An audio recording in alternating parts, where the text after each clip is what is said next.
트루헤드 입시연구소장 장영호입니다. 수시 지원 전략 전형별로 기본적인 거 알아보고 있는데 지금은 이제 논술 전형입니다. 논술.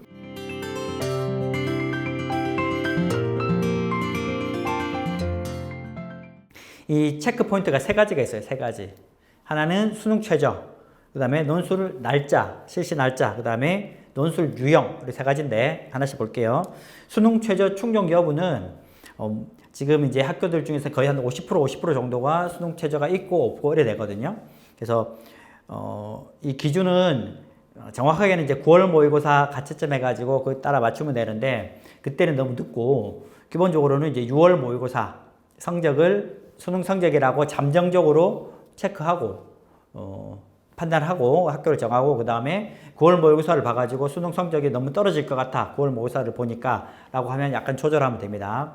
그래서 의대 빼고는 의대만 4개 합이 얼마 뭐 5, 4개 합이 6 이런 게 많고 나머지는 전부 다 이제 3개나 2개거든요. 2개가 제일 많고 그래서 수능 최저를 내가 맞출 수 있는지 없는지 요거를 기준 잡아가지고 판단해 주시면 좋겠습니다. 아시겠죠? 그래서 수능 최저를 둔다 그러면 실제로 수능 최저를 맞추는 학생이 그렇게 비율이 높지가 않은 거예요. 거의 한 50% 이상 최저를 못 맞춘다라고 보시면 됩니다.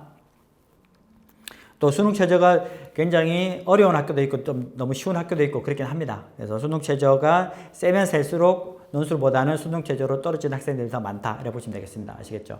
그래서 우리가 이런 말이 있어요. 논술 전형에서는 논술을 못 봐서 떨어진 애보다는 수능 최저를 못 맞춰서 떨어진 애가 훨씬 더 많다 이런 말이 있습니다. 그만큼 수능 최저가 중요하다라고 보시면 되겠고 그 다음에 논술 실시 일자도 중요한 거예요. 포인트가. 그래서 이게 올해 이제 코로나 때문에 막 이게 좀 정신없는데 어쨌든 수능 치고 나서 수능은 이제 원래 이제 11월 셋째 목요일 날 봤는데 올해는 12월 3일로 넘어갔죠. 이게 이제 목요일인데 금, 토에서 토일 이렇게 봅니다.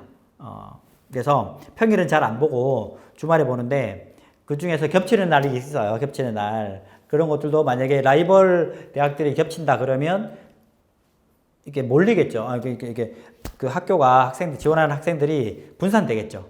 그런 것도 중요한 거고 논술 실시 일자에서 제일 중요한 거 뭐냐면 수능 전이냐 후냐. 수능 전에 있는 학교가 연대, 그다음에 수능 뒤에 있는 학교가 뭐 성대 이렇게 보시면 됩니다. 그래서 수능 전이면 납치 염려가 있죠. 납치.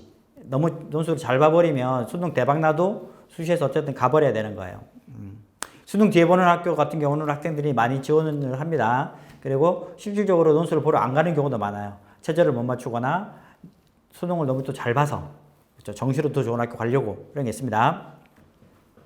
그래서 수능 전이냐 후냐 이게 전략적으로 잘 판단하시고 수능 후에는 시험 보는 날짜가 토일 이렇게 있기 때문에 겹치는지 안 겹치는지 만약에 내가 가고 싶은 학교가 두 학교가 같은 날이면 오전 오후 이렇게 시간 텀이 좀 있으면 하루에 두 군데를 볼 수가 있어요. 근데 시간이 거의 ገብ쳐 있거나 비슷하다 이래 돼 버리면 이동 시간 따지면 안 될 수도 있거든요. 그런 것도 잘 판단하자 이런 거고 세 번째가 중요한데 논술 유형이 있어도 유형에 따라서 내가 잘하는 내용이 출제되느냐 아니냐 이런 것도 따져야 되는데 인문계열을 보면 기본적으로 언어 논술이라고 그러죠. 우리 언어 논술 우리가 머릿속에 생각하고 있는 논술 제일 대부분이고 거기다가 수리 논술이 들어가는 학교가 있다. 수리 논술. 그건 주로 상경계열입니다. 상경계열. 한양대 상경계열, 그 다음에 중앙대학교 상경계열, 그 다음에 건대 뭐 상경계열, 뭐 이런 식으로, 뭐 경희대학교 사회계열, 뭐 이런 식이 있습니다. 그 다음에 언어는 기본인데 영어 제시문이 들어가는 학교가 있어요. 외대겠죠. 당연히 외대. 그 다음에 이화여대 뭐 인문일 뭐 이런데 경희대 사회계열 뭐 이런 데는 또 영어 제시문이 들어가서 나 영어를 너무 못해. 그러면 이 학교들 좀 부담되겠죠. 내용은 쉽다고 합니다. 영어 제시문이. 그래서 국어는 필수인데 수학을 잘하는 학생, 그 다음에 영어를 잘하는 학생에 따라서 선택의 폭이 좀 달라지겠죠. 자연계열은 기본적으로 두 가지입니다. 두 가지. 수학만 보는 거, 수학 플러스 과학 보는 거 아시겠죠. 그래서 수학을 본다 그러면 서강대, 한양대 수학만 보는 학교들, 그 다음에 수학하고 과학을 같이 보는 학교들, 연대, 성대, 그 다음에 또 많이 있습니다. 이렇게. 그래서 과학 같은 경우도 이것도 나중에 자세히 좀 말씀드릴 텐데 지구과학이 가능한 학교는 연대뿐만 뿐다라고 생각하시면 돼요. 그다음에 물리 화학만 보는 학교도 있고 물화생 중에서 하나 선택하는 학교도 있고 성대는 이제 물화생 중에서 하나 선택해서 시험 본다 이렇게 보시면 되겠습니다. 연대는 물화생지 중에서 하나 선택해서 보고 그 차이점 아시겠죠?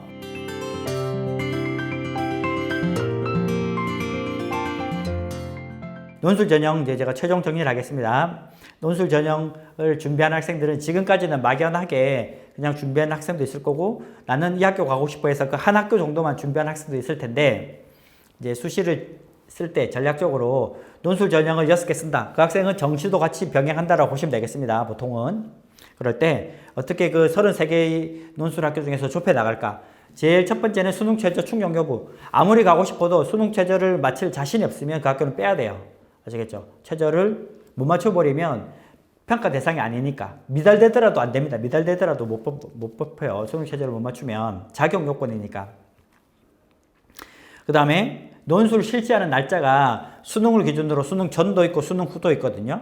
그 다음에 수능 전은 겹치는 날짜가 없는데 학교가 없는데 수능 뒤에는 겹치는 학교가 많이 있더라. 그래서 시간까지 따져야 된다. 이거랑 세 번째는 논술 유형이 문과는 국어, 그 다음에 이과는 수학은 필수인데 문과에서는 국어만 보는 학교, 국어에다가 수리 논술이 들어가는 상경 계열 쪽, 그 다음에 영어 제시문이 들어가는 3개 학교 보시고, 그 다음에 자연 계열은 수학만 보는 학교, 수학 플러스 과학만 보는 학교, 수학 플러스 과학 같이 보는 학교, 과학을 볼 때 물리 화학만 보는 학교, 물화생 중에서 하나 선택하는 학교, 물화생지 중에서 선택하는 지학도 볼 수 있는 연세대학교 같은 학교, 이런 식으로 분류가 되기 때문에 우리 학생들 이렇게 나한테 맞는 학교들을 추려 나가다 보면 그 수시 6개 쓸 때 충분히 좁혀 나갈 수가 있다. 이렇게 말씀드릴 수 있겠습니다.